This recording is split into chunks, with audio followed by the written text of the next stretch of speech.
When you think of Spain, I'm sure Barcelona is on your top places to visit and live.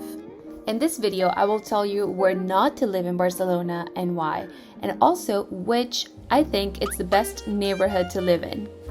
Remember that this is all based on my personal views and interests, which involve nature, peaceful lifestyle, good food, safety for kids, kid-friendly environments, family-friendly activities, remote work, affordability, good weather, quality of life, modern housing, good community, public transportation that works.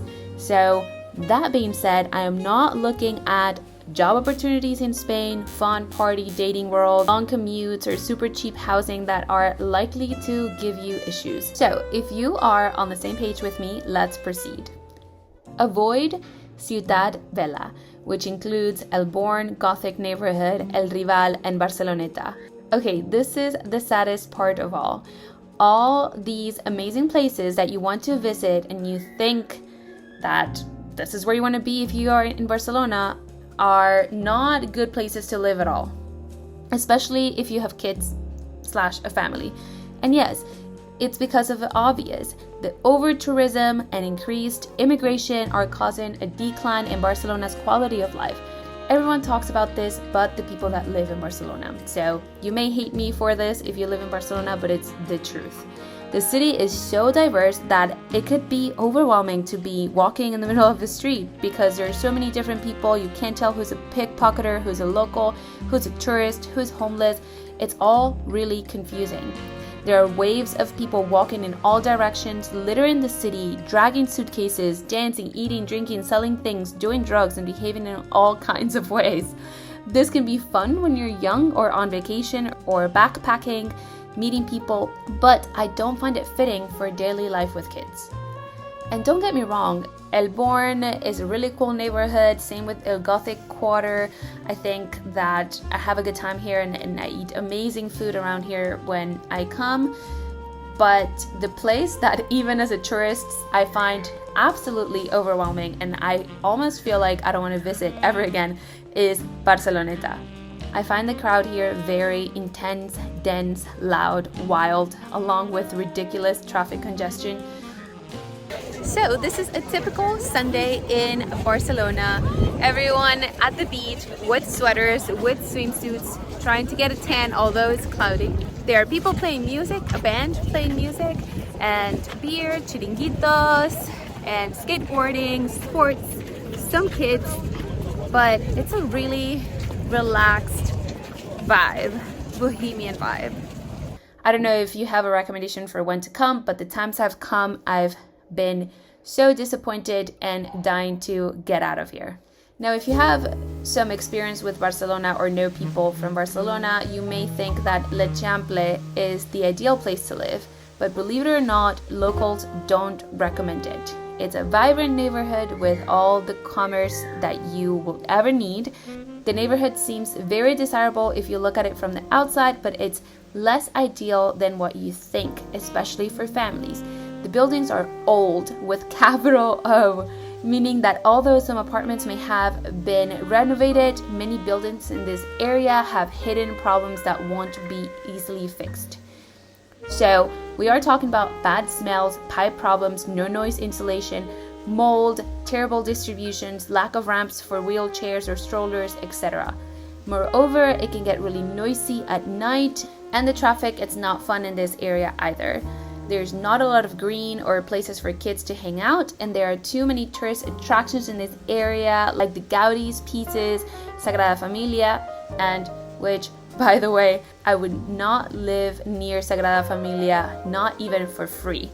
This area gets crazy busy on weekends, too many events happening around here. To me, this area is unlivable. Now, there's this area near Arc de Triomphe that, if I'm not mistaken, it's called Ciutadella. I actually lived there for a little bit over a month in 2022, and as a young girl in her 20s, I enjoyed it, but I do find that the Arc de Triomphe Park area and Ciutadella Park gets a bit sketchy at night. So although it sounds desirable to live near this park because you can bring the kids and whatnot, I'm not sure how comfortable I'll feel having this to be my kids' playground. especially not after, like, I don't know, work hours when people come here to hang out. Gracia. This is where Parkwell is located. Many people recommend this neighborhood because there is a lot to do. It's a bohemian vibe, it's central, affordable, walkable, lower crime rate, and there are several parks and green spaces. However, it can still get crowded, although it's less touristy. And that is because there are many cultural events that happen on some of these streets. In summary, I have walked around here and not felt as unsafe as in other parts of the city, but I'm not sure how the long-term living here could be like. Les Corts. Okay, so now we're getting to better options. As you may know, better is often more expensive, and that is the reality with Les Corts. Les Corts has turned into an important financial district in Barcelona. It is less touristy and less centric. And, you know, yes, it's busy during office hours, but it turns out to be a familial place after office hours. So here you're going to find more locals, less crowds, more tranquil life, green, safety, good schools, modern buildings, restaurants, and wide, long streets. There's a big international community here, which is cool because I hear a lot of English and French and Dutch, so that was interesting. Yet the nice apartments I see are over 2,500, 2,800 a month. Not sure if this is always doable with a Spanish salary, but if you're doing well financially, I think this is a good neighborhood to live in. Sarrià. This, to me, is the perfect neighborhood because it feels clean, beautiful, taken care of. It's walkable, exclusive, but laid back. A lot of biking, a lot of people walking around without a rush. Beautiful facades and buildings. There are green parks and restaurants, international schools, better infrastructure than in other parts of the city, but all with a big price tag. This is the most expensive neighborhood in Barcelona. I'm sure you can find something in the 2000s, but the nice stuff is over 5,000 euros a month.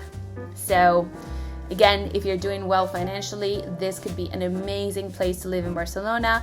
However, a big con that I see is that you're far from the beach. To me, this area is going to feel more like living in a city like Madrid, where there's not a lot of nature and there are nice, beautiful buildings and all. So it's definitely not the Barcelona vibe that everyone is looking for. It's different. So to me, it doesn't compensate to leave Madrid to just live in Sarrià, where I can just stay in Madrid and live without a beach anyway. So in summary, I wouldn't leave Madrid for Barcelona. I think that the delinquency, the tourism, crowds, loudness, public transportation problems with lack of safety and traffic jams, the wildness is too much for me right now as a first-time mom with 2 under 2. So for now, we're going to stay in Madrid and we feel way safer here. So my conclusion is, don't move to Barcelona, move to Madrid. No, just kidding. My conclusion is, depending on your needs, your preferences, you could have a great life in Barcelona. I mean, if you are young and you don't care about many things, I'm sure you'll be happy living in El Born or the Gothic Quarter or even the Chample. But if you are doing well financially, you have the means and you have a family and babies and you want good schools, go to Sarrià.